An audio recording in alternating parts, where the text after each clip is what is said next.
लड्डू लेकर आइए, जोरदार तालियां। ये गुड़ और रोस्टेड मूंगफली है। गुड़ और इंग्लिश भी है, रोस्टेड मूंगफली भी है, गुड़ भी है। Thank you so much Komal, thank you. आप इनको दे दीजिए। हाँ जी, तैयार हैं? 5 इनाम वाला सवाल है। तुम बड़ा खुश दिख रहे हो गुरु। Until the lions have their own historians, the history of the hunt will always glorify the hunter. ये लोकोक्ति नाइजीरिया के किस साहित्यकार के साथ जुड़ी हुई है? Nobody? Don't disappoint me, guys. बोलिए बोलिए। चिनुआ जी में बिल्कुल सही जवाब है। इनको 5 दे दो और ये आगे 2 दाएं बाएं, एक पीछे एक आगे। फोटो भी खिंचवानी है, वो तो 8 बजे खिंचेगी। तब तक कुर्सी संभाल के और टोपी संभाल के बैठो। 5 दीजिए। 5 बोला ना मैंने, उनके दाएं उनके बाएं, एक पीछे एक आगे, एक पीछे भी। हाँ तो भाई आज मुफ्त में लॉटरी लग गई है। गजोदर भैया का किरदार आप लोग जानते हैं? कौन थे? राजू श्रीवास्तव। किस शहर के रहने वाले थे? अगर इस पे इनाम बांटने पे उतरा ना तो पूरा इनाम खाली हो जाएगा। आपको बताना है, राजू श्रीवास्तव जी मशहूर स्टैंड अप कॉमेडियन गजोदर भैया का किरदार करते थे, कानपुर के रहने वाले थे। वो सबसे पहले राजश्री प्रोडक्शन की किस फिल्म में नजर आए थे? बॉम्बे टू गोवा गलत जवाब है। मैंने प्यार किया बिल्कुल सही जवाब है। सर आपने लेट दिया था। हाँ क्या ऐसे थोड़ी होता? एक और दे दो। ये बोले एक और दे दो।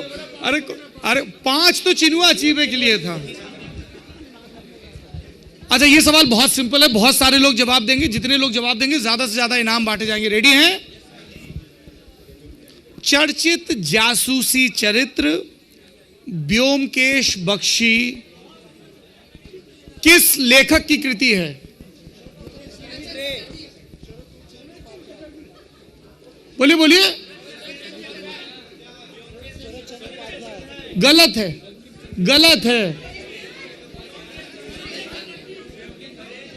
जोर से बोलो। शरदेंदु बंदोपाध्याय बिल्कुल सही जवाब है।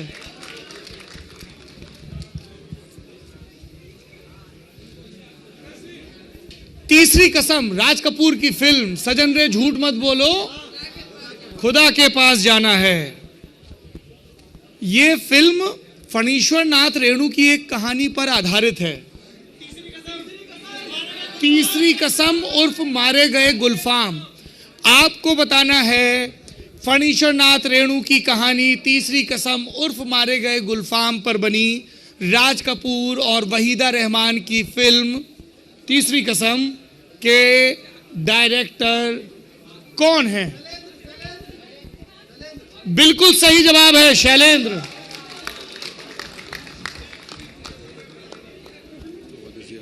हाँ बुला के ले आओ, शुरू करो because I have to leave for that session.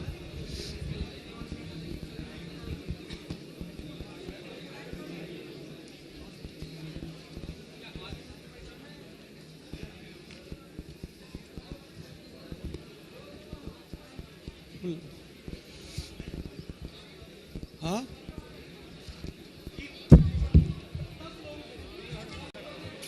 क्या आप लोग साउंड दादा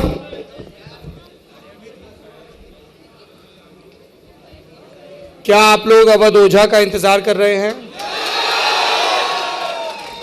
पीछे से कम आवाज आ रही है। हमसे हमारी मार्केटिंग टीम के लोगों ने कहा है, देखिए मैं आज्ञाकारी किस्म का बालक हूं, मेरी माँ मेरी पत्नी सब यही कहती हैं। हमसे हमारी मार्केटिंग टीम के लोगों ने कहा है कि आप यहाँ मंच पर आने वाले लोगों के लिए नारे लगवाते हैं, प्रहलाद चा के लिए नारे लगवाते हैं, कुमार विश्वास भाई के लिए नारे लगवाते हैं, आप लल्लन टॉप के लिए नारे नहीं लगवाते हैं। तो हमने कहा भैया बता दो, हम जनता से रिक्वेस्ट कर लेंगे, उनका मन होगा तो नारे लगा देंगे लल्लन टॉप के लिए। इनको रीलें बनानी है। किसको रीलें बनानी है? सचिन जी आपको रीलें बनानी है क्या? अच्छा आपको बनानी है।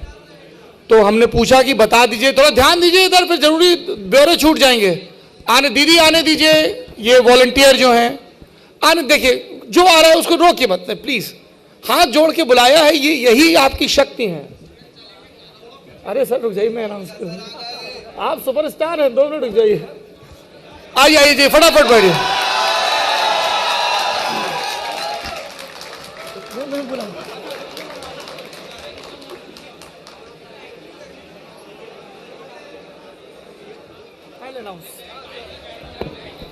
अरे मत रोकिए भाई, किसी को मत रोकिए, मत करिए ऐसा प्लीज। इसको थोड़ा आगे बढ़ाइए। पहले आप बुलाते हो फिर बिठाते नहीं हो। गार्ड साहब किसी को मत रोकिए प्लीज, आगे आने दीजिए। ये लल्लन टॉप वालों का कमाल है, पहले कहते हैं अड्डे पर आओ, फिर कहते हैं खड़े रहो। आराम आराम दीदी, आराम आराम से, आराम आराम, प्यार से प्यार से प्यार से, इजी इजी इजी इजी।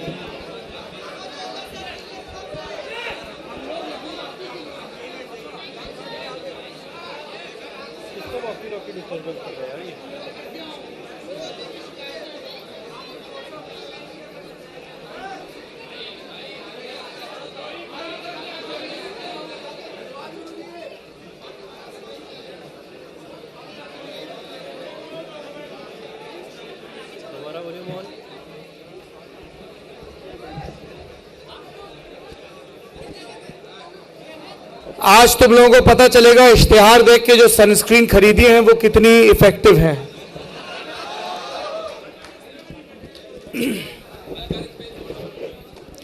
तो मैं आप लोगों को कह रहा था अवध ओझा सर को मंच पर बुलाने से पहले कि मेरी मार्केटिंग टीम ने मुझे सख्त हिदायत दी है कि हमें लल्लन टॉप की ऑडियंस के सहयोग से एक रील बनवानी है जिससे ये पता चले कि आप सब लोग लल्लन टॉप को कितना प्यार करते हैं। प्यार करते हैं कि नहीं करते हैं? तो मैंने कहा कि मुझे मंच पर क्या बोलना होगा, तो उन्होंने कहा कि आप मंच पर बोलेंगे मेरी लाइफ और जनता बोलेगी लल्लन टॉप। और फिर दाएं से पूछा जाएगा तो वहां से भी आवाज आएगी लल्लन टॉप, आगे से भी आवाज आएगी, पीछे से आवाज आएगी, सबसे पीछे से आवाज आएगी और फिर एक साथ आवाज आएगी। रिहर्सल हो गया, अब फाइनल टेक करते हैं।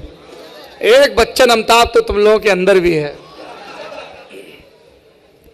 और फिर जब मैं चुप हो जाऊंगा तब लगातार आवाज आनी चाहिए लल्लन टॉप, ठीक है? ऐसा मार्केटिंग टीम ने बोला है। शुरू किया जाए।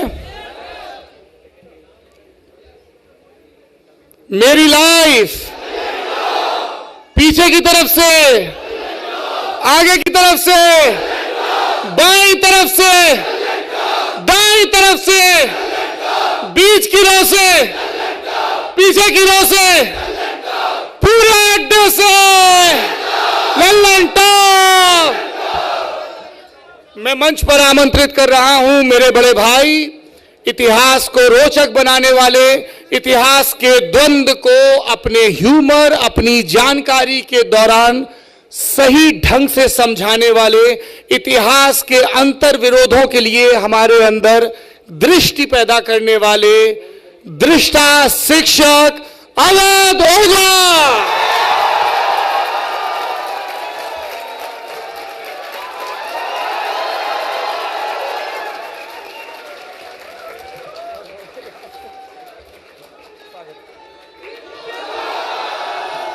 भैया में भैया, भैया में भैया, अबे मुन्ना नहीं अवध बोलना है। भैया में भैया,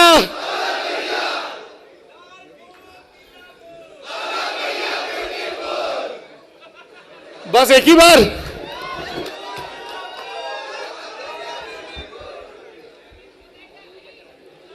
ये मेरे सहयोगी याद रखें, जब भी मंच पर गेस्ट आए उनके बगल में हमेशा पानी की एक बोतल होनी चाहिए, और चूंकि बिस्लेरी ने पैसा पूरा लिया है तो उनका रैपर हटा के रखना।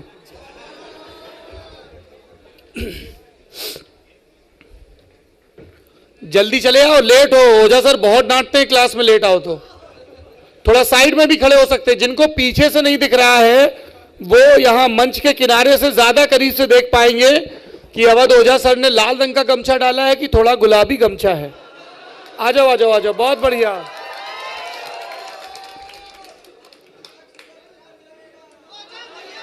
अबे ये तो बाद में लगाया जाता है कम वक्तों, लाल फूल नीला फूल पे रहो। थोड़ा जोर से बोलना होगा, लाल फूल नीला फूल, लाल फूल नीला फूल।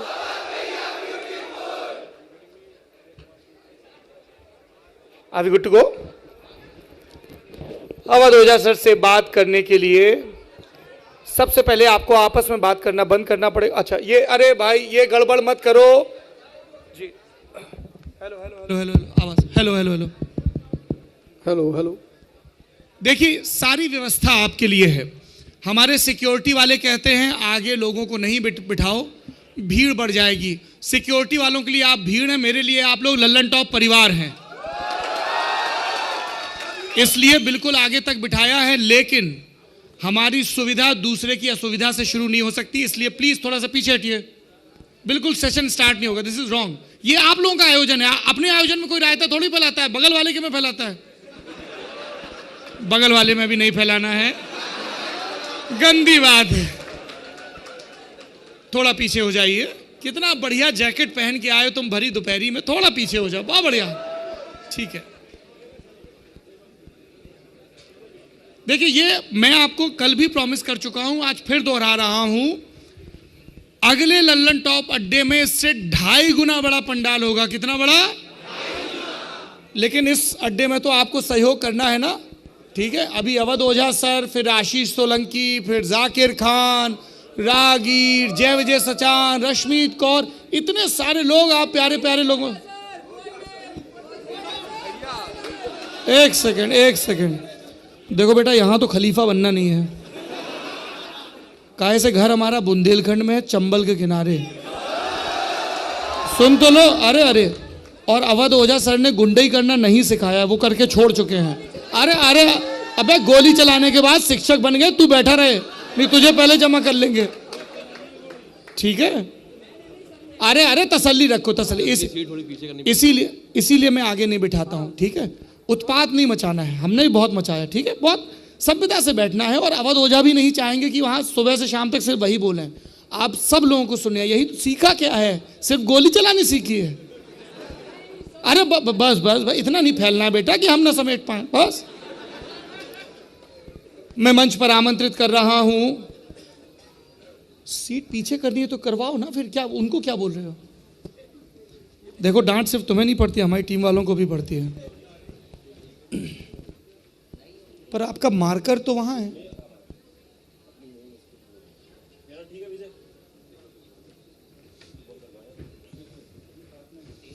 ये जो भाई साहब खड़े हैं ना बंदूक लिए, हाथ पकड़ो। ये बहुत बढ़िया फोटो खींचते, एकदम डीपी वाली। जैसे इनकी बंदूक तुम्हारी तरह घूमे, एकदम सीधे बैठ जाना। जिनकी पेट निकले हो वो सांस रोक लेना। जिनके चेहरे पर मांस ज्यादा भरा हो वो डबल चिन छिपाने के लिए थोड़ा सा ऊपर कर लेना, और जुल्फें ठीक कर लेना, ठीक है। Please sit. अरे वाह, 70-200।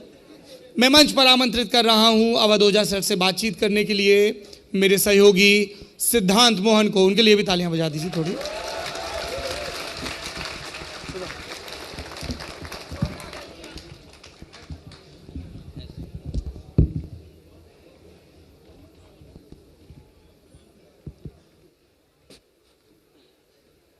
हेलो, आवाज खोल दो यार, बढ़िया। अवध जी नमस्ते, मेरा नाम सिद्धांत है। कितने लोगों ने अवध जी वाला guest in the news room का एपिसोड देखा? 4 बार। क्या करते हो दोस्त? अच्छा ठीक है, तो guest in the news room में हम लोगों ने बहुत सारी बातें की हैं, उन बातों पे भी बातचीत करेंगे। आप लोगों के सवाल होंगे, मेरे भी कुछ सवाल होंगे, थोड़ा सा डेवलपमेंट भी है। जैसे सवाल ये भी होंगे कि लादेन के बारे में क्या बातचीत होती है। कैसे हैं सर? बहुत अच्छा। हेलो। हाँ सर, थोड़ा शुरुआत से बताइए अपने बारे में, कैसे पढ़ाई, मतलब मैं दोबारा सुनूंगा इसको, न्यूज़ रूम वाले एपिसोड में मैंने सुना था सामने से शायद। नहीं, मैं एक बहुत ही सीधा सज्जन स्टूडेंट रहा। मेरे पिताजी पोस्ट मास्टर थे पोस्ट ऑफिस में, तो हमारा गोंडा डिस्ट्रिक्ट है, वहाँ पे पोस्ट ऑफिस कॉलोनी, तो हम उस पोस्ट ऑफिस कॉलोनी में रहते थे। और हमारे देश में, खासकर हमारे प्रदेश में, ये बात बहुत मायने रखती है कि आप किसके घर से हैं। कुछ चीज़ें मैंने अपनी जीवन में गौर की, उसमें से ये भी थी कि आपके टीचर भी इसका बड़ा वो रखते थे कि आपके पापा क्या करते हैं। से हमारे एक पीटीआई थे, मैं उनका नाम तो नहीं लूँगा, लेकिन वो हमें क्रिकेट की टीम में कभी एक्स्ट्रा में रखते थे, एक्स्ट्रा में। तो मैं उनसे कहता था सर कहीं तो खिलवा दो। अरे बैठो चुपचाप, तुम्हारे बाप कभी बॉल पकड़े? उस आदमी ने जिस दिन ये कहा ना कि तुम्हारे बाप कभी बॉल बैट पकड़े, हमने कहा बैट वैट तो ना पकड़े मास्टर,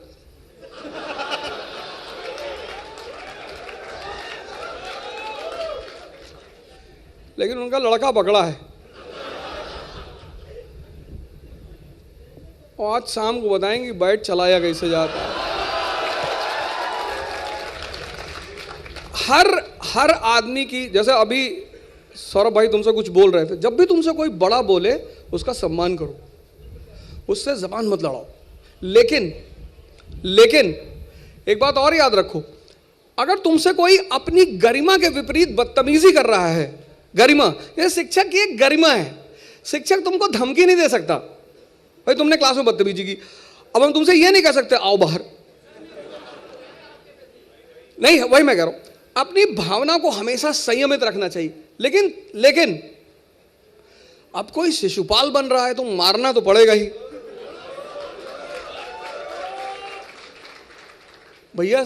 80 गाली दे लो, 85 दे लो, नहीं मन तुम्हारा कर रहा 98 रुक जाओ, हम रोक रहे हैं, तुम रुक ही नहीं रहे हो। तुम कह रहे हो तुम्हारे बाप कभी बैट बॉल पकड़े?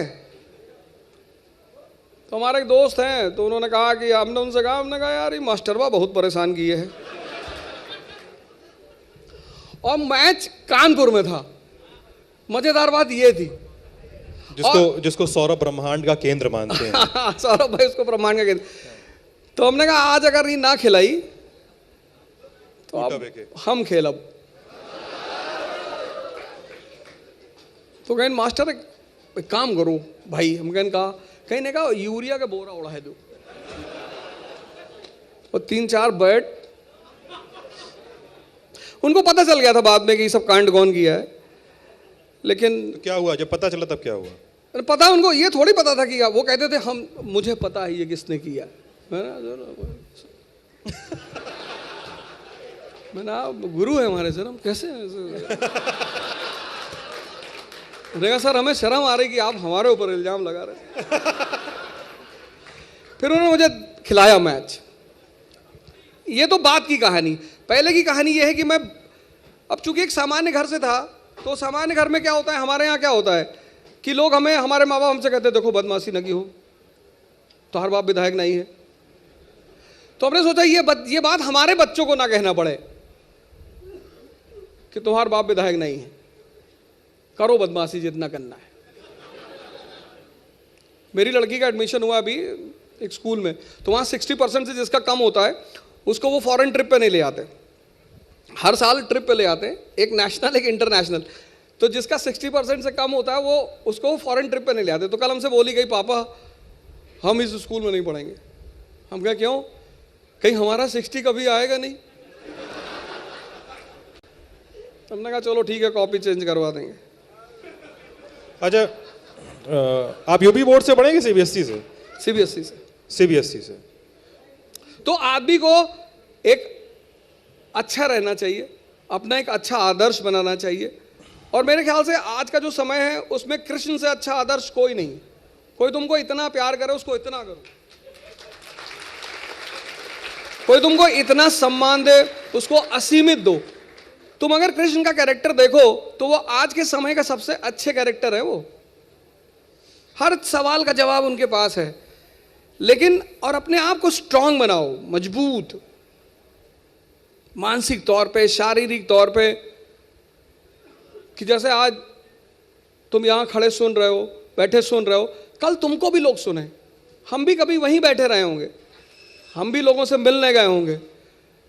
तो अब ये जो शक्ति की अवधारणा है ना, इसको अपने दिल में बिठाओ और उस पर काम करो। जैसे किसी ने अभी कहा मैंने 4 बार मेरा एपिसोड देखा, अच्छा किया, 4 बार देखा, उससे सीखा क्या तुमने, वो बहुत इंपॉर्टेंट है। हाँ। जैसे मैंने पढ़ाई की तो पढ़ाई की, मैंने पढ़ाई, ऐसे तुम भी करो। और दुनिया में किसी को नाज हो ना हो, तुम्हारे माँ बाप को तुम पे नाज होना चाहिए।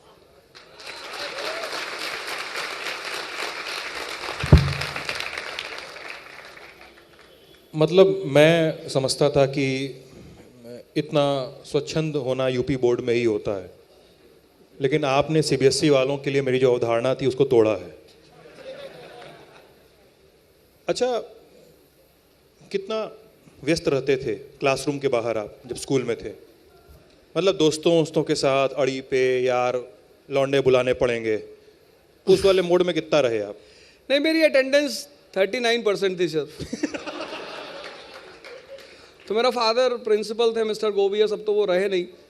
क्लास 12th में तो वो आए क्लास में, बोले मिस्टर रोजा कहता, हाँ जी सर, बोले you will not be allowed to sit in board examination.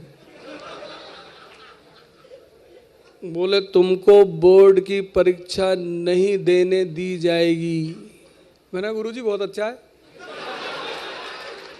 Fail हो जाते बेइज्जती होती, तो हम कम से कम बहाना तो बनाएंगे कि एडमिनिस्ट्रेशन। फिर मैंने कहा गुरुजी एक बात और सुन लो, यूपी बोर्ड से भी भरे हैं।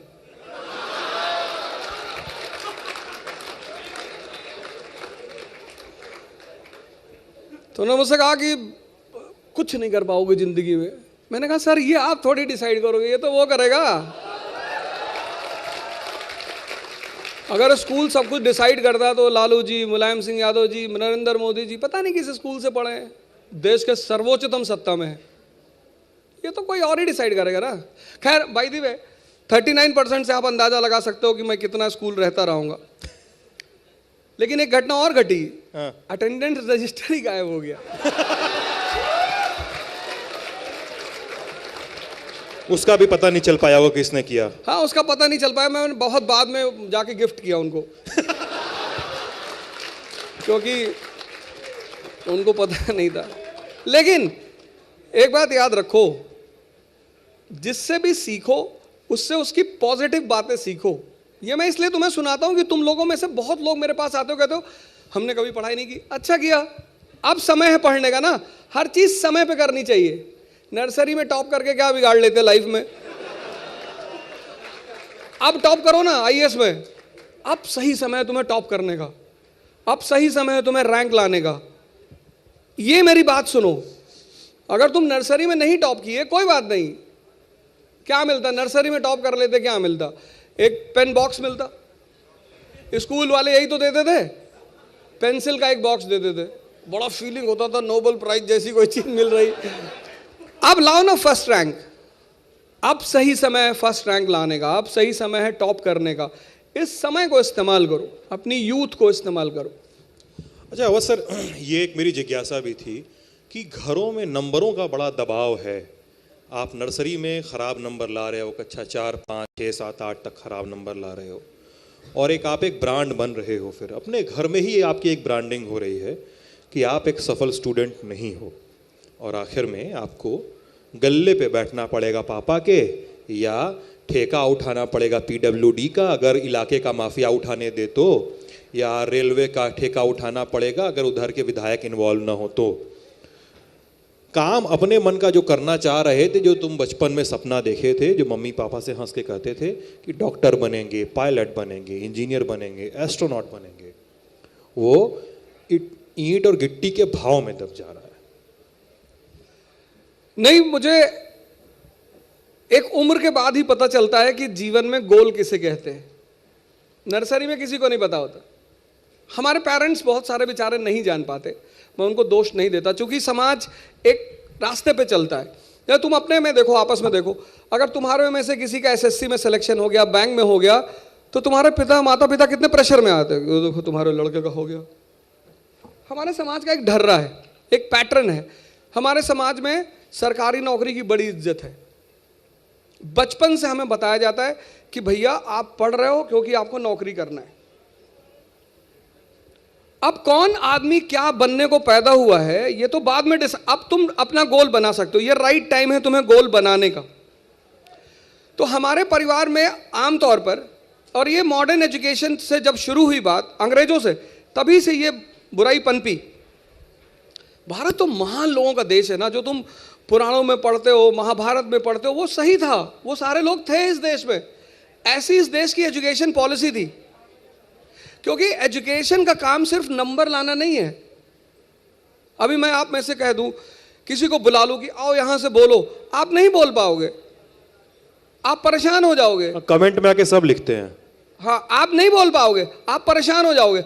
आपको अगर मैं कह दूं क्या, तो एजुकेशन ने आपको नंबर तो दिलवा दिए, कॉन्फिडेंस नहीं दिया।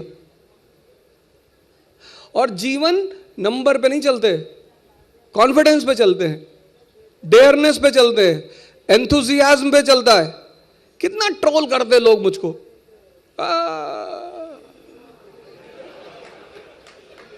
नीचे कमेंट लिखते हैं तुमको इंडिया में नहीं रहने देंगे। अच्छा, इंडिया में नहीं रहने दोगे, ठीक है, हम पाकिस्तान चले जाएंगे। हम जानते हैं तुम पाकिस्तान ही तो जाना चाहते हो। हाँ, इसलिए क्योंकि मेरा सपना है कि दोनों देश को एक कर दिया जाए।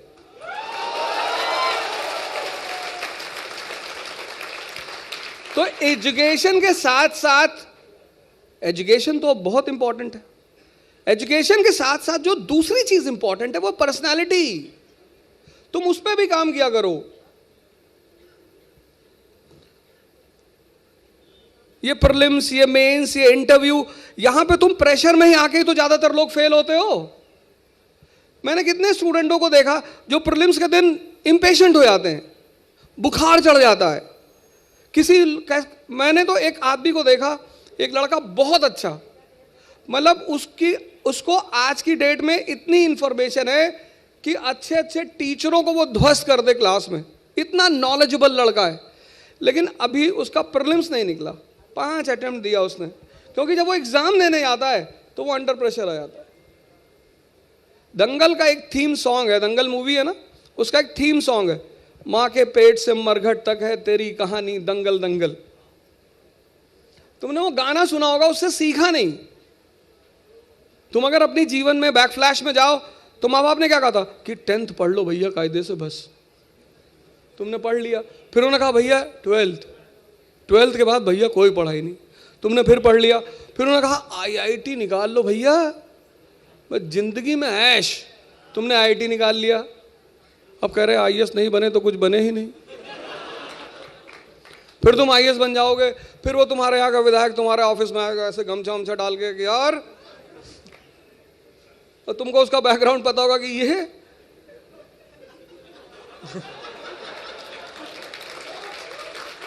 तभी तो मैं तुम लोगों से कहता हूं पढ़ो, एक सोशल आइडेंटिटी पैदा करो और 10 साल में इस देश के पार्लियामेंट को कब्जा कर लो।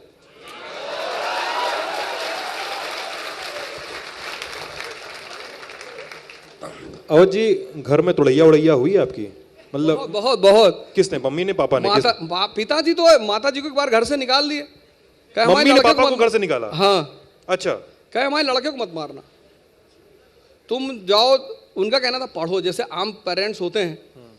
हमारे घर में तो माँ बाप के बीच डाइवोर्स की नौबत आ गई सिर्फ मेरी वजह से, क्योंकि पिताजी कहते थे हमारे लड़के को मत मारना। एक बार क्या हुआ पता, इससे बड़ी चीज कुछ नहीं हो सकती जीवन में। इतना भी नहीं होना चाहिए पेरेंट्स को, मेरे पापा कुछ ज्यादा ही हैं। वो एक ऐसा रिस्क खेल रहे थे, अब सटीक बैठ गया, फेल भी हो सकता था।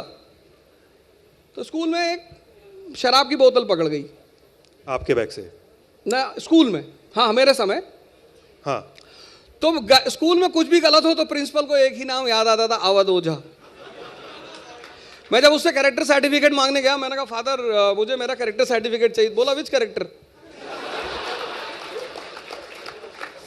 तो सही बोल रहा था भाई, 500 अपॉलॉजी लेटर आप लिख चुके हो, हर बार आप लिखते हो I will not do, I am sorry.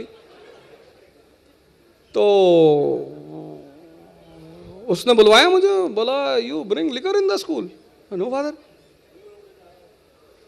Bottle सामने रहा, yes I have seen it and you have brought, I know it, तुम लेकर आए। मैं देखा उसको बहुत गौर से,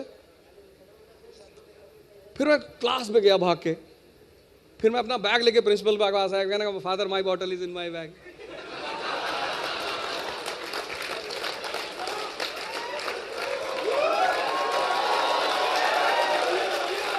तो उसने मुझसे कहा कि you call your father tomorrow. मेरे पापा आए। अच्छा, वो आपकी बोतल वो बोतल अलग अलग थी? हाँ, तो मेरे पापा आए तो बैठे थे प्रिंसिपल के सामने। हाँ बोले, हाँ हाँ बताइए मास्टर साहब। कहे आपका लड़का खत्म है ये? क्या अच्छा? अबे तुम खत्म हो? कहे शराब स्कूल लेकर आता है। बोले बहुत गलत बात है, घर में पीना चाहिए ना। अच्छा सुनो, लेकिन ऐसा मेरे फादर ने एक बहुत बड़ा रिस्क लिया जीवन में। रिस्क है वो तो हमेशा कहते हैं, आज भी कहते हैं कि मैंने कभी जीवन में किसी का बुरा नहीं किया, इसलिए भगवान मेरा बुरा नहीं करेगा। वो शायद उनका एक कॉन्फिडेंस है कि मैंने ऐसा। लेकिन मेरी माँ को, अब फादर तो परेशान, समझ गया कि ये किसी और को लेकर आया है। पापा तो ऐसे ना कहेंगे, वो भी ईस्टर्न यूपी के पापा। अच्छा, जो लड़के करते हैं किसी और को बाप बना के ले गए स्कूल। बाप बना के लेके चले गए। तो उसने कहा नो। मेरे एक सीनियर बैठे थे बाहर ऑफिस में, तो उन्होंने प्रिंसिपल से कहा कि father you have called wrong person, यही तो बर्बाद कर रहे हैं इस आदमी को। आप ऐसा करो, आप इसकी माँ को बुलाओ। दूसरे दिन माता जी आई, उसने माता जी से कहा, माता जी तो खड़ी हो गई तुरंत कि तुम कुछ ना करोगे, और चप्पल निकाल के वहीं 10-20 मार दिया उन्हें। तब मैंने उसके चेहरे पे एक मुस्कान देखी कि हाँ अब सही है। लेकिन हमारे माँ बाप चूंकि हमें बनाना चाहते हैं, इसलिए वो हमें बुरे लगते हैं। दुनिया में एक ही आदमी है जो तुम्हें बनाना चाहता है, वो है तुम्हारे माँ बाप। कभी कभी हो सकता है कि उनका तरीका गलत हो, वो ना समझ पा रहे हो, लेकिन मेरी माँ गलत नहीं थी, वो गलत नहीं थी, वो मुझे बनाना चाहती थी।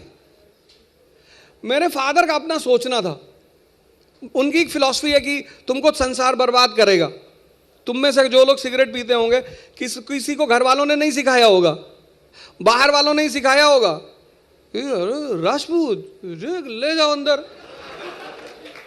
तुम अगर तंबाकू खाते होगे तो किसी बाहरी ने ही सिखाया होगा तुमको कि बीवीसी बुद्धिवर्धक चूरन।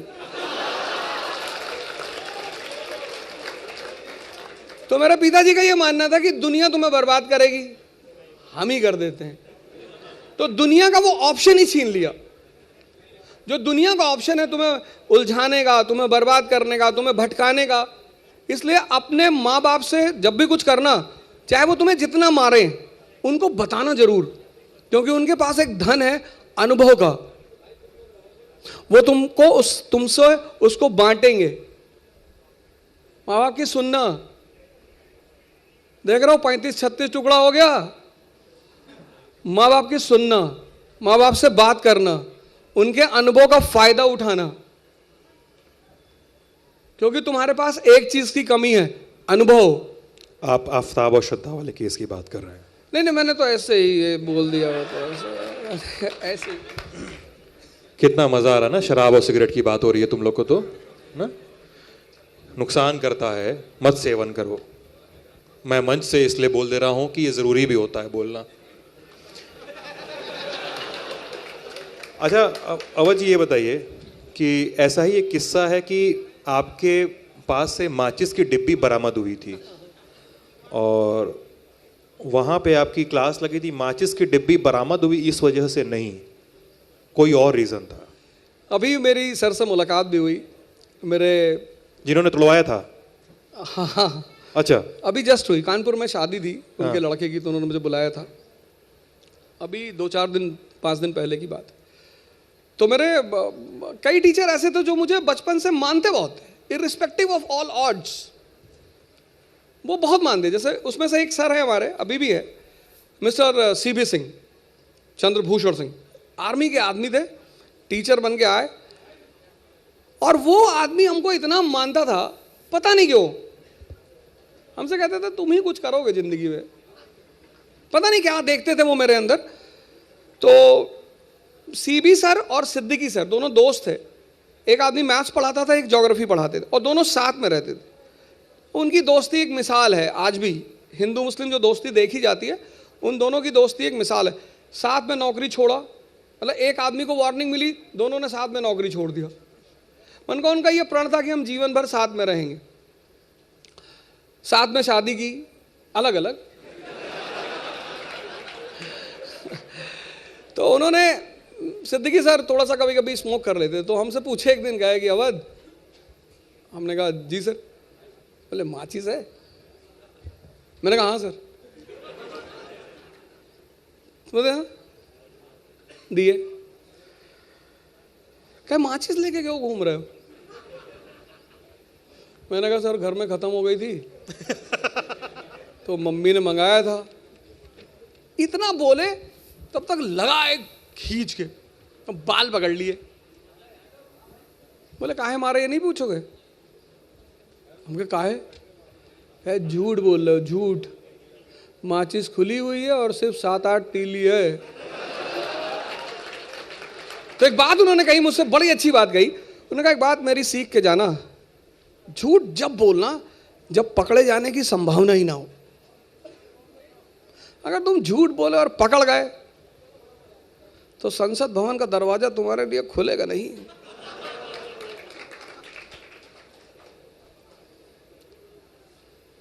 ये घटना थी। फेल भी हुए थे एक आध बार? फेल हुए थे एक बार संस्कृत वाला ना? संस्कृत में, हाँ। एक बार संस्कृत में फेल हुए, क्लास 8 में, उसमें भी बहुत मार खाए। कक्षा 8 में फेल? क्लास 8 में थे, कंपलसरी सब्जेक्ट था तब। तो फेल हो गए, तो हम घर पहुंचे तो माता जी ने पूछा कि कैसा है रिजल्ट? हमने कहा 13 लोग फेल हुए। अच्छा, रिजल्ट बताने के पहले ये बताया आपने? हाँ, कहीं अबे 13 की नहीं, तुम्हारा क्या रहा? हमने कहा संस्कृत में हम भी फेल है। बहुत मारा, नचा नचा के मारा। और बोली इसलिए मार रहे हैं कि तुम ऐसे लोगों को देख रहे हो जो फेलियर हैं, बाकी पास भी तो हुए होंगे, तुमको उनको देखना चाहिए था। और 12th में कंपार्टमेंट आई थी। कंपार्टमेंट आ गई थी केमिस्ट्री में। अच्छा, कुछ था मैटर।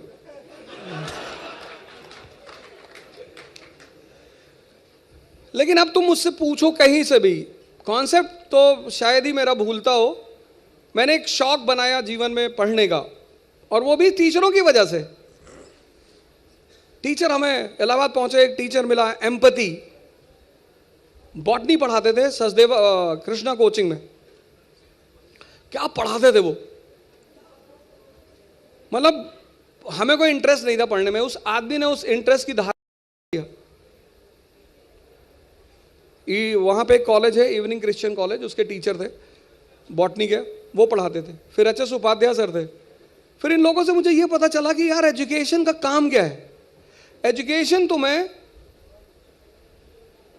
IAS सोचते हो, IAS से लेकर भगवान तक बना सकता है, इतनी पावर है एजुकेशन में। इसीलिए मैं डॉक्टर अंबेडकर को बहुत मानता हूं, बहुत। मतलब मैं जहां भी बोलूंगा, एक बार मैं डॉक्टर अंबेडकर का नाम लूंगा ही लूंगा। उसकी सिर्फ एक वजह है कि दुनिया में जितने भी सप्रेस्ड लोग हैं, सप्रेस्ड, वो आदमी जातिवादी नहीं है। और अंबेडकर जी को आप किसी जाति में ब्रांड नहीं कर सकते। वो आदमी हर उस आदमी के लिए सहारा है जो इस जीवन में अपना मुकाम बनाने के लिए स्ट्रगल कर रहा है। और उनकी एक लाइन है जो मेरे ज़हन से शायद ही, और उनसे कभी नफरत मत करना, प्यार कर लो, लेकिन प्यार भी जागृत वाला करना। उनसे कुछ सीखो। उनकी लाइन है ना कि शिक्षा शेरनी का दूध है, जो पिएगा वो दहाड़ेगा। आज जो तुम ये देख रहे हो, ये सिगरेट की वजह से नहीं है, ये शराब की वजह से नहीं है, ये शिक्षा की वजह से है। वाह। इसीलिए हमारे देश में जब किताबें पैर से लग जाती थीं तो उनको उठा के मत्थे पे लगाते थे। तब तो मैं नहीं समझ पाया कि सरस्वती माँ क्यों इन्हें माना जाता है। बहुत लोग कहते हैं अरे सरस्वती की पूजा, हमारी आदत है भारतीयों की, देवता मतलब जो दे, तो जिससे भी हमें कुछ मिला हमने उसे देवता मान लिया, हमने पेड़ को देवता मान लिया। कोरोना के टाइम पता चला ना इनकी कीमत क्या है। ऐसे किताब चूंकि भगवान बनाने की क्षमता रखती है तो हमने उसे भगवान मान लिया, सरस्वती। और जितने भी हिंदू भगवान हैं सब कमल पर आसीन हैं, क्योंकि कमल का एक पार्ट कीचड़ में होता है। तो भले ही तुम आज तुम्हारे पास कोई उपलब्धि ना हो, तुम दुनिया में बहुत लोअर लेवल पे हो, लेकिन अगर तुमने किताबों को गले लगा लिया तो तुमको भगवान बना देंगी। ये तुम मुझसे सीख के जाओ, ये सबसे बड़ी चीज है।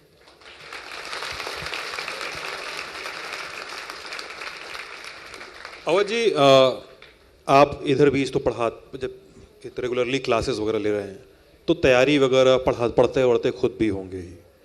क्या रहता है सर, शेड्यूल क्या रहता है? ये मेरी जिज्ञासा का भी सवाल है। जब भी किसी शिक्षक से मिलता हूँ, लेखक से मिलता हूँ, तो ये पूछने का ज़रूर मन होता है कि आपके पढ़ने लिखने सीखने और इन सब के आसपास आपकी दिनचर्या कैसी है, क्या है? नहीं, मेरा दिनचर्या का एक बड़ा हिस्सा ध्यान और योग में जाता है, क्योंकि उसी ने मुझे यहाँ तक पहुँचाया। किताब हम पढ़ ही नहीं पाते अगर हमारा दिमाग शांत नहीं होता। तुम दुनिया में जो भी करते हो वो अपने दिमाग से करते हो।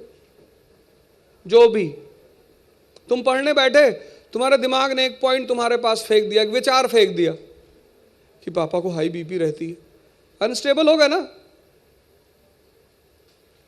तुम इस दुनिया में किसी से परेशान नहीं हो। अगर तुम बहुत गौर करके देखो तो तुम खुद से परेशान हो। तुम में से बहुत सारे लोग 6 घंटा बैठ के पढ़ना चाहते होंगे, पर तुम बैठ नहीं पाते हो अपनी वजह से। कोई तुम्हें परेशान नहीं करता, कोई। तो मेरे दिनचर्या का एक बड़ा हिस्सा ध्यान और योग में जाता है, लगभग 3 घंटे रोजाना, डेली। पढ़ाई आजकल तो मैं ज़्यादा नहीं कर पा रहा हूँ, न्यूज़पेपर लेकिन मैं फिर भी उठा लेता हूँ। पर आजकल मेरी दिनचर्या का एक अहम हिस्सा है न्यूज़पेपर।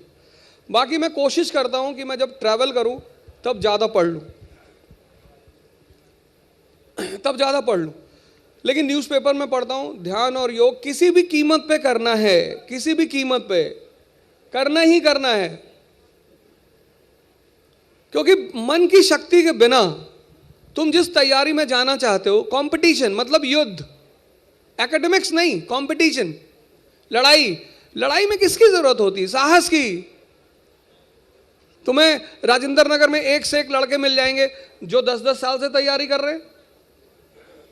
तुम्हें मुखर्जी नगर में एक से एक लड़के मिल जाएंगे जो 10-10 साल से तैयारी कर रहे हैं। तुम तो तुरंत डिमोरलाइज हो जाओगे, और तुम उनसे कुछ बातें करोगे, वो तुम्हें हर बात का आंसर देंगे। तुम देखोगे कि पॉलिटी पर भी उनका कमांड है, ज्योग्राफी पर भी उनका कमांड है। तुम्हें लगेगा यार इनका नहीं हुआ तो मेरा कैसे होगा? लेकिन यहीं पे तुम्हारा दिमाग आके सामने खड़ा हो जाएगा कि अहम ब्रह्मास्मि, हम ही ब्रह्मा है। विचार। मेरा सुबह सुबह स्पेक्स मिल नहीं रहा था, एक काफी कॉस्टली है, मेरी वाइफ ने मुझे गिफ्ट किया। कितने का? तो उसने कहा लगा के जाओ, लल्लन टॉप पे जा रहे हो, लगना चाहिए। तो मैंने, वो चश्मा मिल नहीं रहा था, तो बोली कि अरे चश्मा नहीं मिल रहा। मैंने जाने दे, बोलने जा रहे हैं, उसमें चश्मे के बारे में सोचें। जितनी चीजों को तुम दोबारा जीवन में ला सकते हो उस पर ज्यादा ध्यान मत दिया करो। जितनी चीजें तुम दोबारा जीवन में ला सकते हो, ला। तुम समय नहीं ला सकते, समय को सोचो। तुम इतना बढ़िया समय चल रहा है तुम्हारा, इतना बढ़िया समय, ये समय तुम्हारी एनर्जी, तुम्हारा लेवल, इस समय को तुम अगर यूज कर लो ना, और हम सुपर पावर कैसे बनेंगे? तुम्हारी वजह से। इस देश को तुम ही सुपर पावर बनाओगे, द यूथ ऑफ इंडिया। लेकिन सुपर पावर वो तब बनेगा जब तुम सुपर पावर बनोगे। सैमुराइज, 1853 में जापान गुलाम हुआ, 1867 में उसको पता चला कि हम गुलाम क्यों हैं। 1894 में एशियन पावर, 95 में चाइना को मार दिया एक हाथ घुमा के। जापान, ट्रीटी ऑफ शिमोनसेकी, कोरिया पे कब्जा हमारा है। सोचो, जो कंट्री 1853 में गुलाम था, उसने 1895 में चाइना से कोरिया को छीन लिया। 1905 रशिया को लगा दिया, बोला मंचूरिया पे हमारा दबदबा रहेगा। 1905 ट्रीटी ऑफ पोर्ट्समाउथ, अमेरिका कहता है वर्ल्ड पावर। 1905, 1910 जापान कहता है कोरिया हमारा है। 1919 Paris peace conference, 21 point program by Japan. Paris peace conference में जापान कहता है कि चाइना पर हमारा कब्जा रहेगा। अमेरिका ने कहा दिमाग खराब है तुम्हारा, अभी पैदा हुए हो चाइना पे कब्जा करोगे? अरे बोले है जापान, चाइना हमारा है। पर जब यूएस, ब्रिटेन, फ्रांस ये सब एक तरफ, जापान अकेले था, वेट किया उसने। 1929 में ग्रेट डिप्रेशन हो गया, मौके का इंतजार करो। 1929 great depression, America collapse, America के इंटू चिंटू बिंटू ये सब जो नाटो में है, ये सब भी कोलैप्स। फिर 1931 में जापान कहता है कि China will be under the military protection of Japan. America ने कहा ऐसा नहीं, बोले ऐसा ही है। इधर जापान उठना शुरू किया एशिया में, उधर यूरोप में राहु और केतु पैदा हो गए, हिटलर और मुसोलिनी। जापान की हिम्मत और बढ़ी कि बेटा यूरोप से बाहर निकलोगे तो यूरोप तुम्हारे हाथ से चला जाएगा, और अगर नहीं निकलोगे तो एशिया तुम्हारे हाथ से चला जाएगा। पर जापान से एक बात और सीखनी है, ओवर कॉन्फिडेंस नहीं होना है, पर्ल हार्बर। लेकिन ऐसा जापान क्यों हुआ, उसके पीछे क्या कहानी है? सैमुराई, सबसे ज्यादा बुद्ध को मानते हैं वो जापानीज, सबसे ज्यादा बुद्ध को मानते हैं। ध्यान, ध्यान मतलब इस मन को देखना, ये नहीं लेटे हुए 3 घंटा क्या कर रहे हो, 100 आसन में लेटे, हराम खोरी कर रहे हो।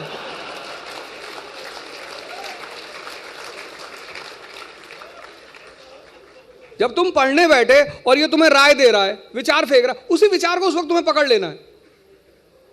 कर रहे कब चाय पी लेते।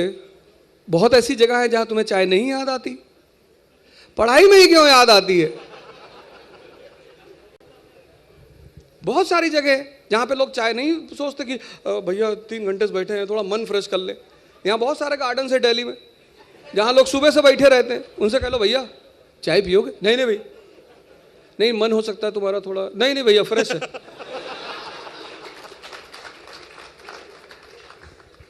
तो तुम मन के इस नेचर को पकड़ते क्यों नहीं कि कहीं पर तो वो तुम्हें फ्रेश होने के लिए नहीं कहता, और जहां तुम्हारा जीवन का मामला है वहां तुमको 10 मिनट बाद कहता है कि यार चाय पी लो।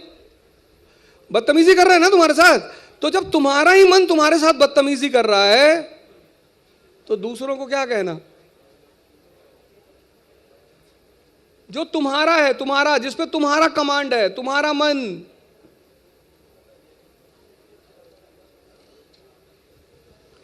तो पढ़ाई आजकल ज्यादा नहीं हो पा रही, लेकिन मैं कोशिश करता हूं। जैसे कल भी मैंने किताब खरीदी अकबरनामा। अच्छा, अकबरनामा, उसके कुछ पोर्शन कभी गौर से पढ़ा नहीं था तो उसको पढ़ना था। तो चूंकि अभी मुझसे बहुत सारे लोग हैं, अभी हमसे लोग कह रहे हैं इलेक्शन लड़ जाओ, पैसा दे दो, 500 करोड़ रुपए दे दो, लड़ जाए। लड़ेंगे कि नहीं? नहीं नहीं, कभी नहीं, कभी नहीं। अब कोई ले आके राज्यसभा में बैठा दे तो वो बात अलग है।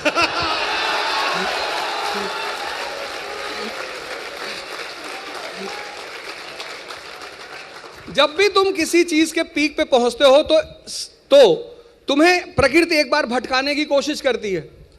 आज मुझे एजुकेशन सिस्टम के बारे में जो उसकी बेसिक्स है वो मुझे पता है। तो अब अगर मैं इस फील्ड को छोड़ दूं, अब वो टाइम है जब इस फील्ड में मैं अपना कंट्रीब्यूशन दे सकता हूं। इसलिए मैंने उस पिछली बार गेस्ट रूम में कहा था कि मैं स्कूल चलाना चाहता हूं। जिस प्रोफेशन ने मुझे इतनी इज्जत दी, इतना प्यार, इतना सम्मान।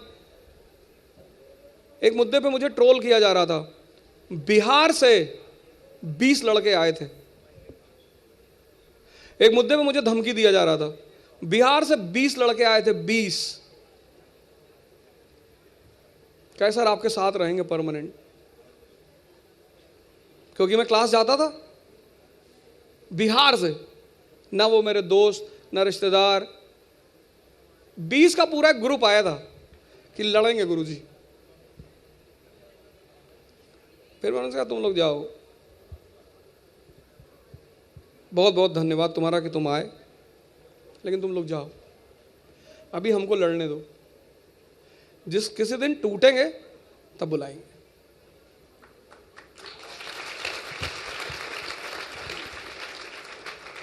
लेकिन ये मरे हुए लोग ये क्या तोड़ेंगे? अब वो आचार्य प्रशांत जी कितनी अच्छी अच्छी बातें कर, उनको ट्रोल कर दिया। यार वो आदमी कितनी अच्छी अच्छी बातें कर रहा है, इस देश के युवाओं को दिशा दे रहा है। और हर आदमी, भाई 4 आश्रम है ना, ब्रह्मचर्य, गृहस्थ। तो जब तुम गृहस्थ आश्रम से गुजरोगे तो लड़की के पीछे रहोगे, लड़की लड़के के पीछे रहेगी। तो इन सब चीजों से तो सभी गुजरेगा, तभी तो तुम वानप्रस्थ आश्रम में जाओगे, उसके बाद ही तो तुम सन्यासी बनोगे। तो हर सन्यासी का एक पास्ट होगा ना अय्याशी का। हर आदमी शंकराचार्य थोड़ी है, कुछ बुद्ध भी तो हैं। बुद्ध का पास्ट देखो सिद्धार्थ के रूप में, तुम बुद्ध का पास्ट देखो सिद्धार्थ के रूप में। सिद्धार्थ क्या है? अय्याशी ही तो है।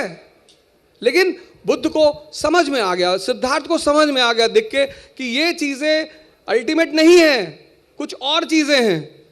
तो बुद्ध ने सिद्धार्थ ने अपने रास्ते को चेंज किया, तब जाके वो सिद्धार्थ बुद्ध बने।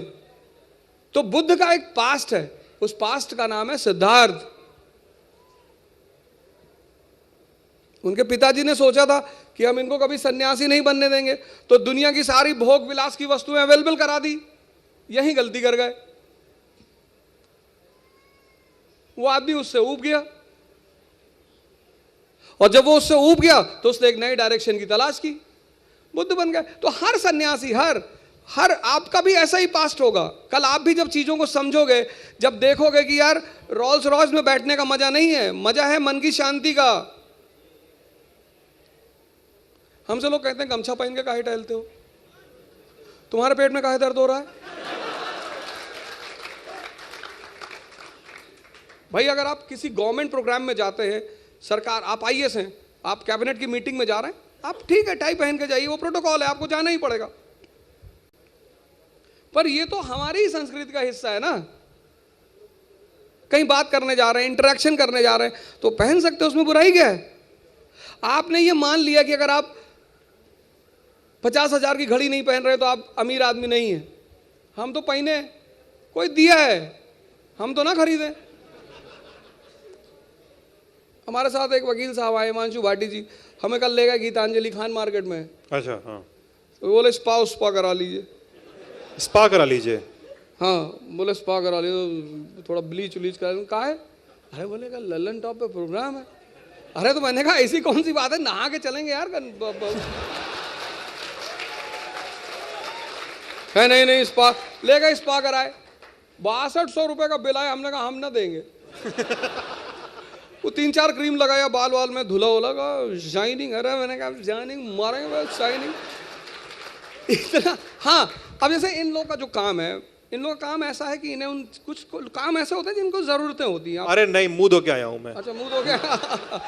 लेकिन फिर भी मैंने देखा है कि जो लोग शूट पे जाते हैं, कैमरे के सामने आते हैं, एंकर्स होते हैं, तो वो करते हैं इन सब चीजों को। मैं सुबह हिमालय वाले फेस वॉश से मुंह धोया है मैंने। ऐड कर रहे हैं ये हिमालय का।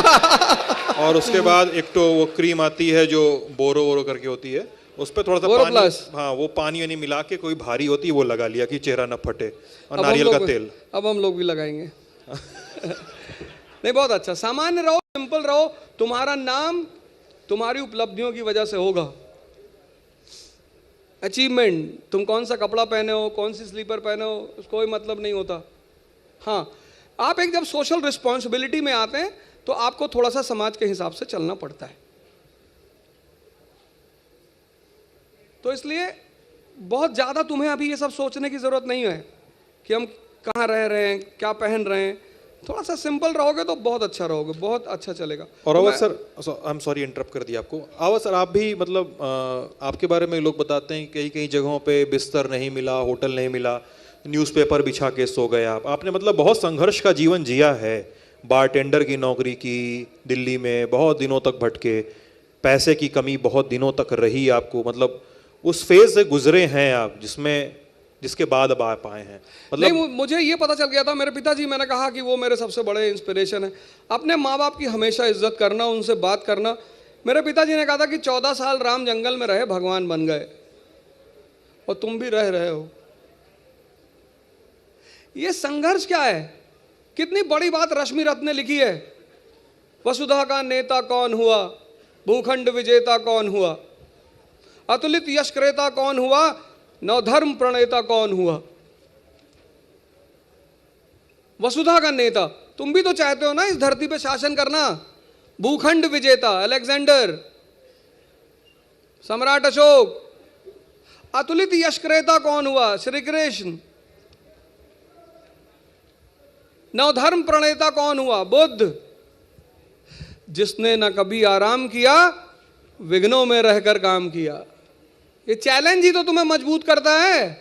अगर आईएएस के एग्जामिनेशन में चैलेंज ना हो तो इस एग्जामिनेशन का देने का मजा ही खत्म हो जाएगा। ये विघ्न जो है ना, चैलेंजेस, ये तुम्हारे लिए टॉनिक है, इनको नेगेटिवली मत लेना। जिसने ना कभी आराम किया, विघ्नों में रहकर काम किया।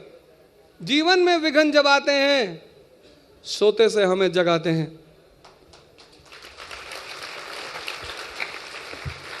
पहली बार जब तुम इकोनॉमी पढ़े, नेशनल इनकम का चैप्टर पढ़े, अब तुमको जीडीपी समझ में ही नहीं आ रहा है कि यार जीडीपी, जीएनपी, एनडीपी, एनएनपी, अरे एक के बता दिए होते यार, इसको कहाँ बांटे जा रहे हो।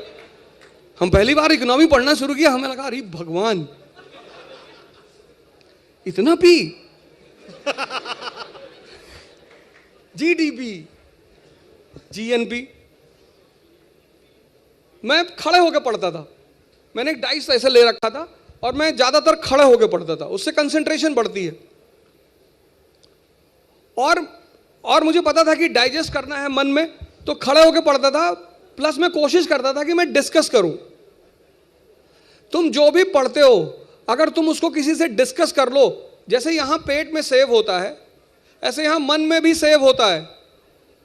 और सेव करने का, मन में सेव करने का दो सबसे प्यारे रास्ते, एक लिखना, जो आप में से बहुत लोग करना ही नहीं चाहते, और एक डिस्कस करना। जो भी टॉपिक तैयार करो, किसी को पकड़ लो, ना हो पैसा दे के पकड़ लो कि ये 50 रुपये रख लो, बैठो बैठो, तुमको पता है बैलेंस ऑफ पेमेंट क्या होता है।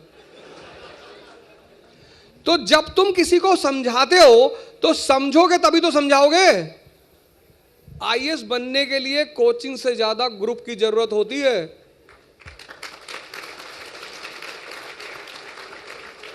लेकिन आज तुम लोग ऐसा सोचते हो कि यार इसको बता देंगे तो इसका सिलेक्शन हो जाएगा, तुम्हारा भी होगा। नोट्स छिपा दिए गेहूं के बोरे में।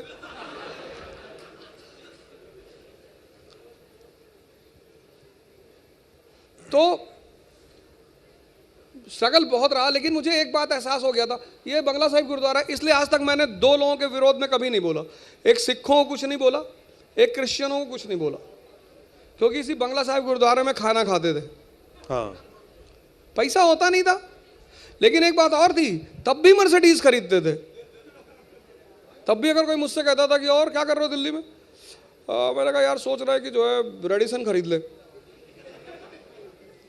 तभी तो इन्होंने पिछली बार मुझसे कहा था कि लोग कहते हैं कि आप बहुत बगैती करते हैं, तो चंबल की डकैती और अवधोजा की बगैती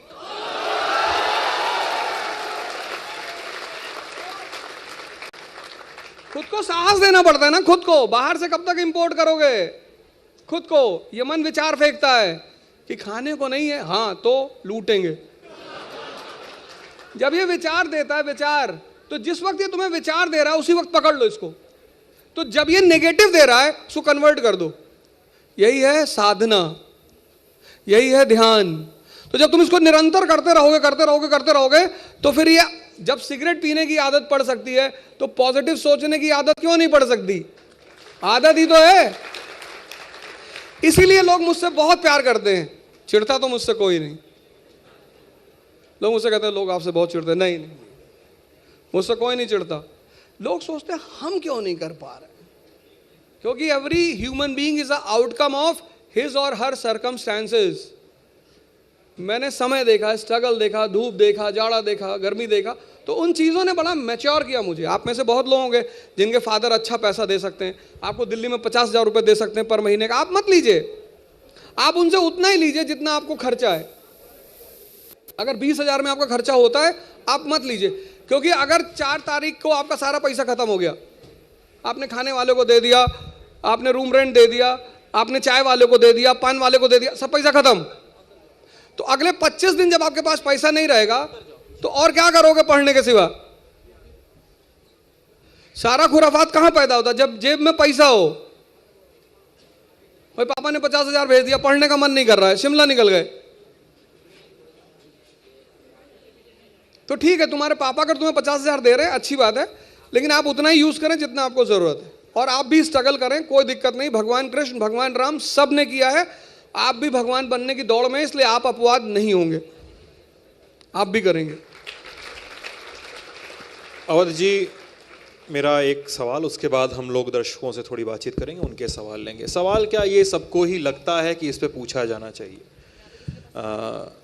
और हमने guest in the news room वाले भी एपिसोड में पूछा था आपसे। ये आप पर बार बार आरोप लगाने वाले ये भी कहते हैं कि अवध जी को नेहरू ज़्यादा पसंद आते हैं, अवध जी लादेन के बारे में, लादेन को ग्लोरीफाई करते हैं, अवध जी मुस्लिम आक्रांताओं के बारे में कुछ नहीं कहते हैं जो देश में आए, मुग़ल शासकों के बारे में।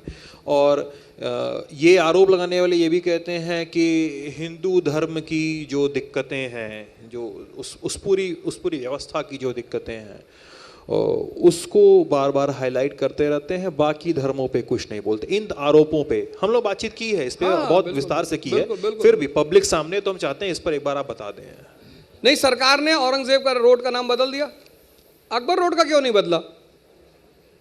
उसका भी बदल दे। आपको क्या लगता है क्यों नहीं बदल सकते? 1556 क्या ही साल है, 1398, 1398 Timur enters in India, end of central authority in India, सब कुछ खत्म कर दिया उसने। 1398 से 1556 कितने साल? 158 ईयर्स। हिंदुस्तान में कुछ भी नहीं है, वीराना, खाली। और उस खाली के पृष्ठभूमि में अकबर गद्दी पे बैठता है, और 1556 से 1605 वो एक साम्राज्य खड़ा करता है। उसकी रेवेन्यू पॉलिसी आज भी गवर्नमेंट ऑफ इंडिया फॉलो करती है, आईने दहसाला। आज भी उसकी मनसबदारी सिस्टम ही तो सिविल सर्विसेज है। अकबर से पहले तुम देखोगे रीजनल रिवोल्ट होते हैं। इल्तुतमिश के टाइम बंगाल में रिवोल्ट हुआ, किसने किया? एवाज खान ने किया। बलबन के टाइम किसने किया? तुगरिल ने किया। अकबर के बाद तुम रीजनल रिवोल्ट नहीं देखोगे। क्यों? मनसबदारी, उसकी राजपूत पॉलिसी, उसकी फॉरेन पॉलिसी, उसकी डेक्कन पॉलिसी। तो हाँ ठीक है, जो आदमी अच्छा है उसकी तो आप तारीफ करेंगे। लादेन का जहां तक मुद्दा रहा, वो मैंने पिछले वीडियो में भी समझाया कि मैंने उसकी तारीफ क्यों की थी। अगर मैं डेंगू से परेशान हूं और मुझे प्लेटलेट चाहिए और लादेन ही मुझे दे रहा है, जिस टेररिज्म को हम अंतरराष्ट्रीयकृत नहीं कर पाए उसने उसको एक झटके में कर दिया। जब उसने ट्विन टावर पे हमला किया तब अमेरिका ने कहा इंटरनेशनल टेररिज्म। उससे पहले जब हम उससे कह रहे थे टेररिज्म तो कह रहा था no no it's a voice of self determination. जिस आतंकवाद को हम रैम्बो मूवी में तालिब लड़कों के लिए अब आखिर में प्लेट भी चलती है तालिबान को लेके। तो वही मतलब मैंने कहा कि अभी क्या है, हम चाहते हैं फिर अफगानिस्तान से हमारी दोस्ती हो जाए। हम हमेशा चाहते हैं Afghanistan is a buffer state between central Asia and India. आज भी तो हमारा अप्रोच है। अब तालिबान गवर्नमेंट शांत हो गई तो तालिबान अफगानी स्टॉल लगाने आए कि नहीं आए? आए। राजा किसी से दुश्मनी नहीं करता, वो सिर्फ लड़ता है जब उसका इंटरेस्ट फंस जाता है। आम आदमी सबसे दुश्मनी करता है। इनसे पेन मांगे ना नाई दीन। तो मेरा चूंकि हिस्ट्री सब्जेक्ट पढ़ाने का है तो मैं उसी अप्रोच पे बात भी करता हूं। और चूंकि बहुत सारे लोग आईएएस की तैयारी नहीं करते, इसलिए जब ये मेरे मित्र मुझे ट्रोल करते हैं मेरे वीडियो को उल्टे सीधे थंबनेल लगा के, तो वो जो बेचारे लोग आईएएस की तैयारी नहीं करते, दुबई का पैसा आ रहा है इसके पास। अब मेरे एक दोस्त हैं दानिश फिरोज शमसी, वो बेचारे कुछ ना कुछ मुझे भेजते रहते। मैंने कहा अब मत भेजना। दुबई में रहते हैं वो। जी बताएं। अच्छा, ऑडियंस से सवाल किसके पास सवाल पूछना? अरे आसान आसान सवाल करना। अच्छा किसको, अच्छा एक सेकंड, ये तो ऑडियंस के सवाल हो गए। किसको किसको अच्छा लगेगा कि अगर अवध ओझा क्विज खिलाएं आपको?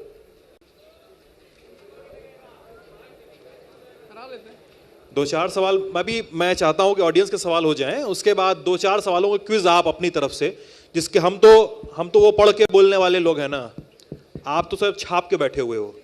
नहीं भगवान का आशीर्वाद है, बाकी तो चलिए पूछिए। सर मेरा नाम अभिनव है और मैं लल्लन टॉप का ही साथी हूँ। और आप में और मुझ में एक चीज़ कॉमन है, आप इलाहाबाद यूनिवर्सिटी से पढ़े, मैं भी इलाहाबाद यूनिवर्सिटी से पढ़ा हूँ। यहाँ बहुत सारे लोग होंगे इलाहाबाद से। तो आप जो किस्से सुनाते हैं अपने बचपन के, मैं ऑडियंस से सवाल लूँगा क्योंकि मैं भी ऑडियंस का हिस्सा हूँ, तो एक सवाल मेरा भी है।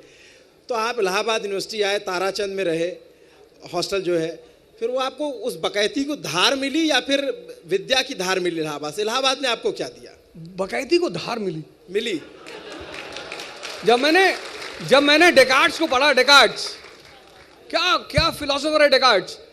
कॉग्निशो एर्गो सम, मैं सोचता हूं अतः मैं हूं। यानी तुम्हारा अस्तित्व तो सोचने पे है, और जब सोचना ही है तो नौकरानी को लेके सपने में क्यों भागे?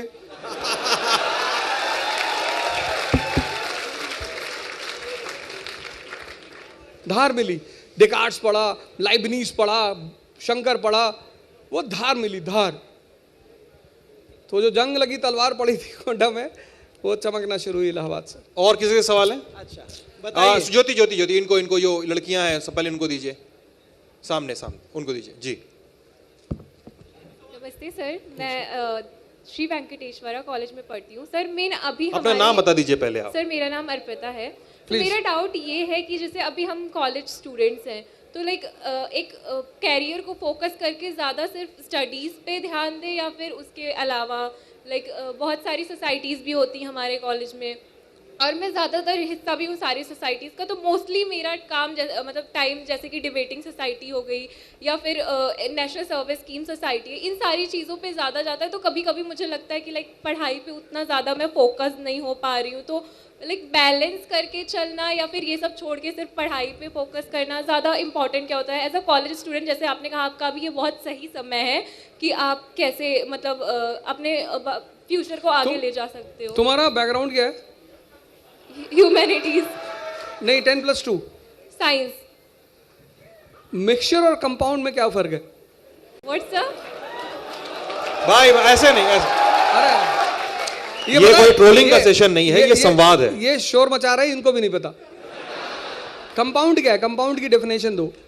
सो लाइक उसमें it is the mixture of different minerals, तुम्हारे पापा तो नहीं है? Different molecules. No sir. लटका दिए होते तुमको यहीं के रस्सी बांध के। Mixture is different, compound is different. तुम कंपाउंड बनने की कोशिश करो, फिक्स प्रोपोर्शन। जैसे H2O है ना, वाटर, तो वाटर का अस्तित्व कब तक है? जब तक हाइड्रोजन और ऑक्सीजन का जो प्रोपोर्शन है वो फिक्स है। तुम कंपाउंड बनो, अपने प्रोपोर्शन को फिक्स रखो।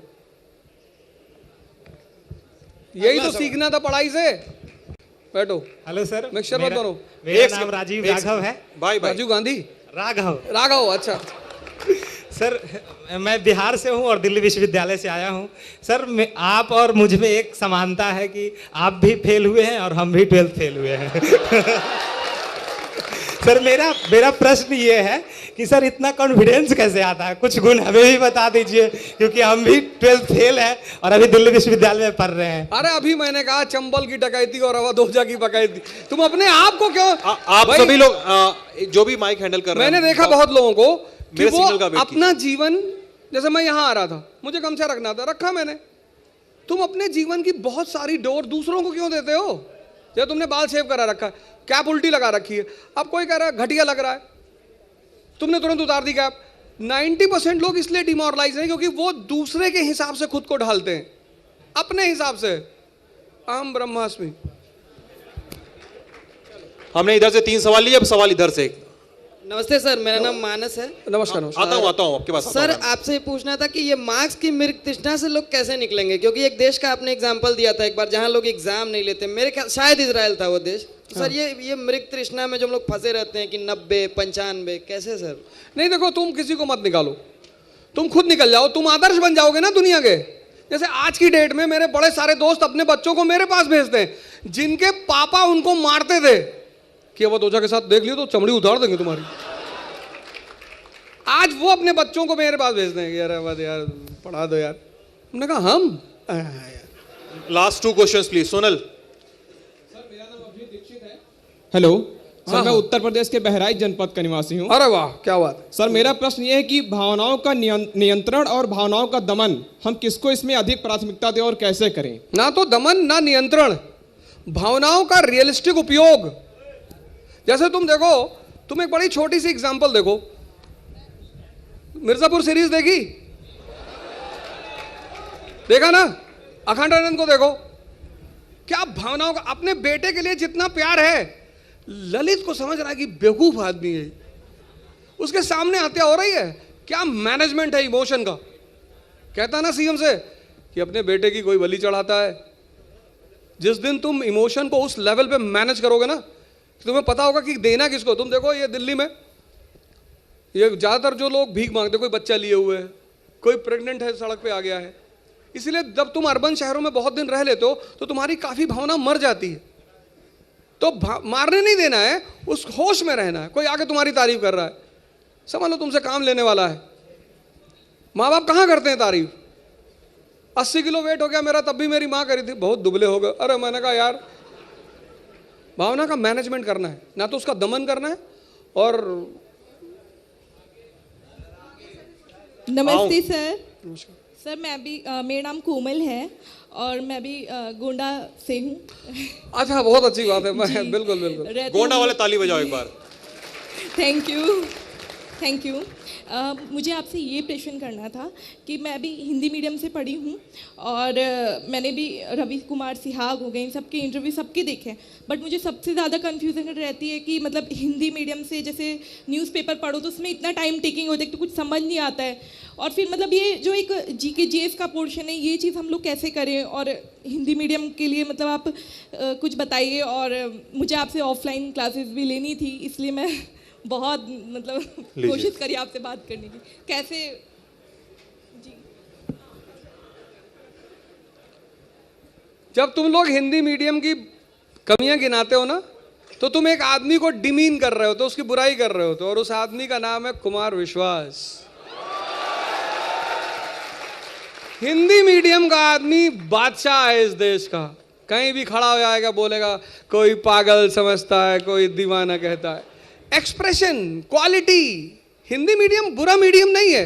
तुम देखो इस साल कितने लोगों ने हिंदी मीडियम से निकाला है,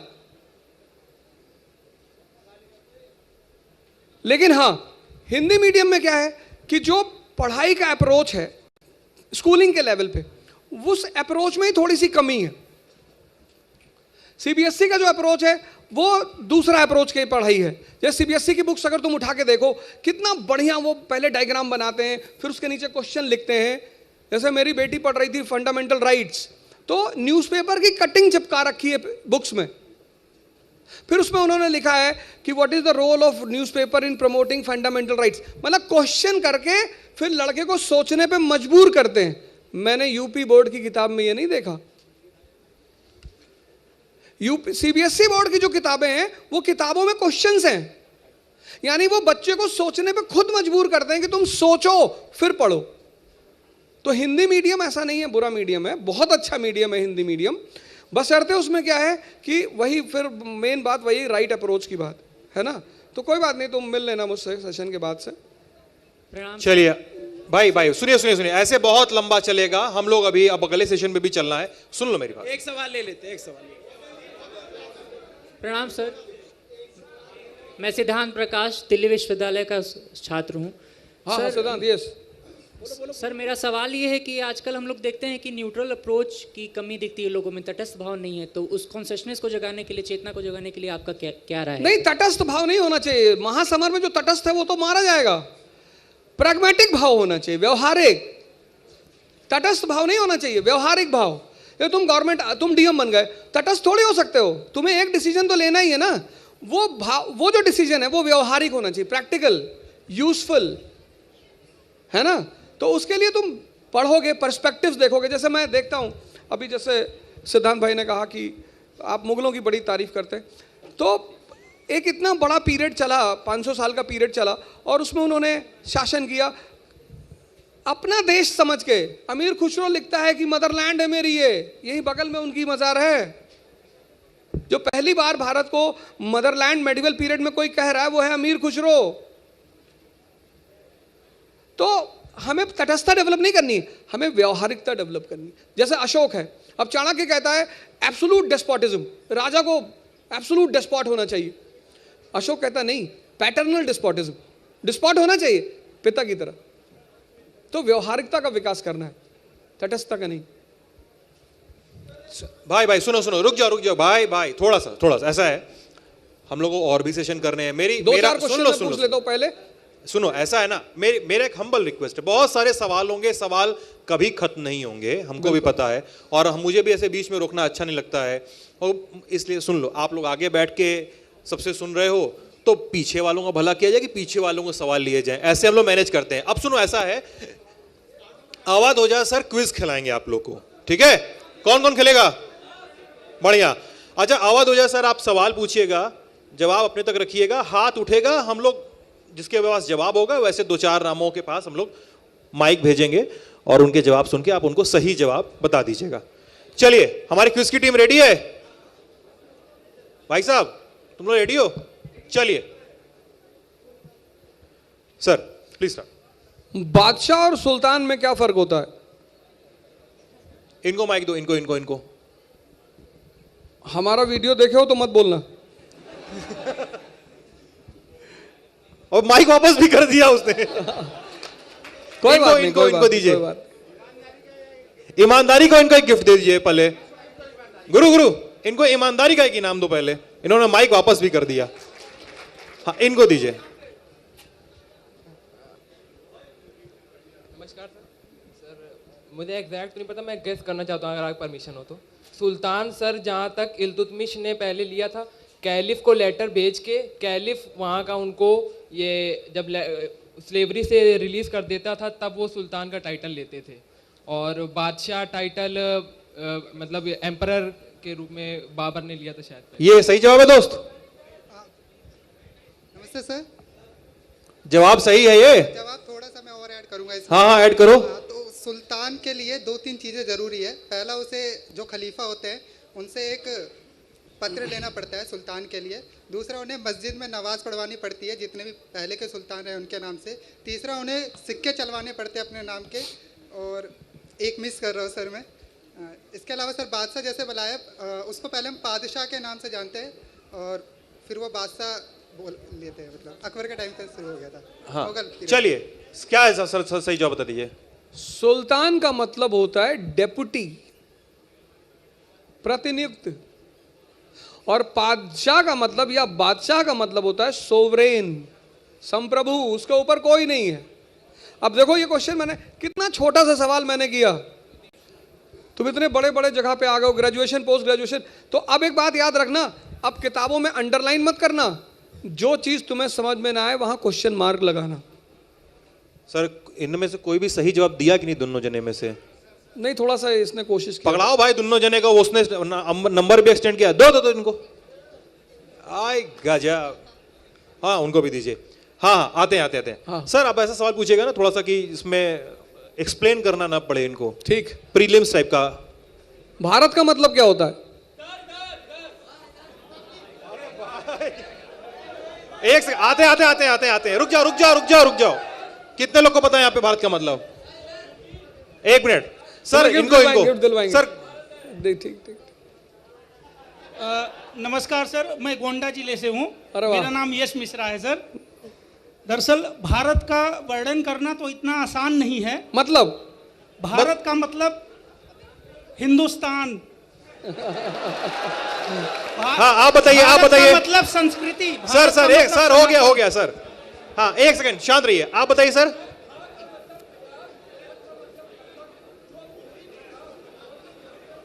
मान लिया भैया, मान लिया। हाँ आप बताओ। Unit in diversity. नहीं, इन्होंने सही आंसर दिया। इधर सही जवाब आया है गुरु। सबसे ये इधर सफेद शर्ट वाले भैया को दीजिए इनाम। भारत का मतलब ज्ञान, भारत का मतलब प्रकाश की भूमि, यह है भारत का मतलब। भारत का मतलब ज्ञान। सर अगला सवाल।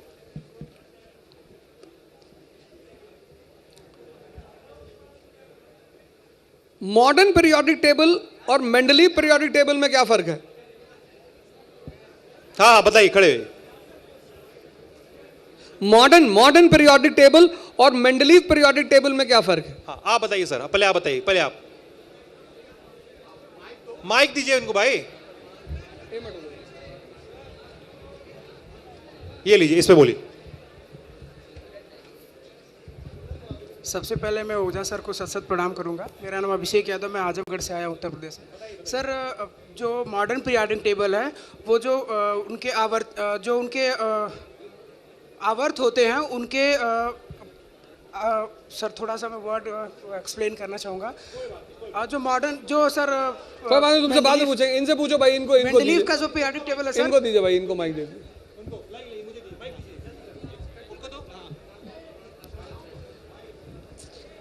Hello sir modern periodic table में एटॉमिक नंबर को काउंट किया जाता है एंड उसमें एटॉमिक मास को। क्या बात, बहुत अच्छा इनको गिफ्ट दिया जाएगा, बहुत बढ़िया। यही जवाब तुम्हारा भी है, सही जवाब दिए हैं। इनको भी दो एक ठो। तुम बाद में खड़े हुए, तुमको देख लिए थे हम। हाँ सर अगला सवाल। किस गवर्नर जनरल ने भारत में आधुनिक पुलिस सेवा की शुरुआत की? ठीक। लॉर्ड कॉलिंस सही है। जितने लोग लॉर्ड कॉलिंस लिए अपना तकिया पकड़ लो। चलिए अवध ओझा जी के लिए जोरदार तालियां। सर बहुत बहुत शुक्रिया, आप ललन टॉप अड्डे पे आए।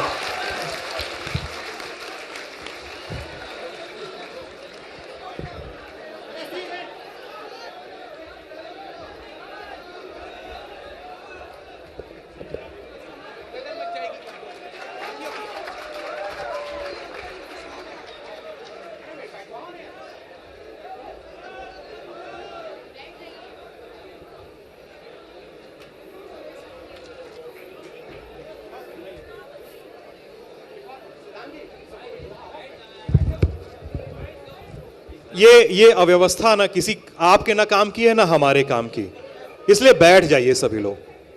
इससे कुछ भी हल नहीं होने वाला है। वहां पे भगदड़ मचाने से, फसाद करने से, सामने खड़े हो जाने से। नहीं प्लीज बैठ जाइए, प्लीज सारे लोग बैठ जाइए, प्लीज बैठ जाइए। प्रोग्राम आप लोग का ही है ना, आप लोग के लिए ही हम लोग कर रहे हैं ना, तो इसको बनाए रखना भी आखिर तक आप लोग की भी जिम्मेदारी है।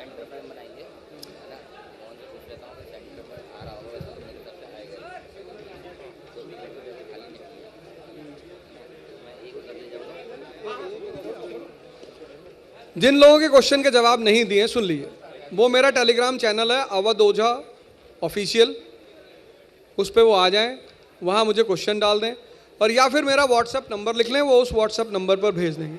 कॉल करने से कोई फ़ायदा नहीं, वो कभी उठता नहीं है। 9625 402848। क्या है? क्या? तो मुझे मैसेज करो, मैं मैसेज कर दो। देखिए, आप लोगों के लिए एक व्यवस्था कर दी गई कि अवध जी ने टेलीग्राम चैनल का लिंक दे दिया, आप वहां से जुड़ सकते हैं, वहां पे भी बहुत सारे सवाल ले सकते हैं। प्लीज इसका सभी लोग, आप लोग इसका बनाइए। अवध ओझा के लिए फिर से एक बार सभी लोग जोरदार ताली।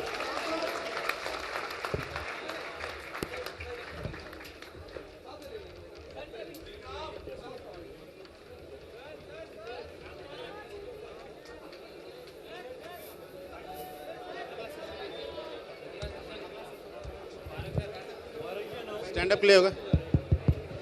अरे स्टैंड अप किसे किसे पसंद है?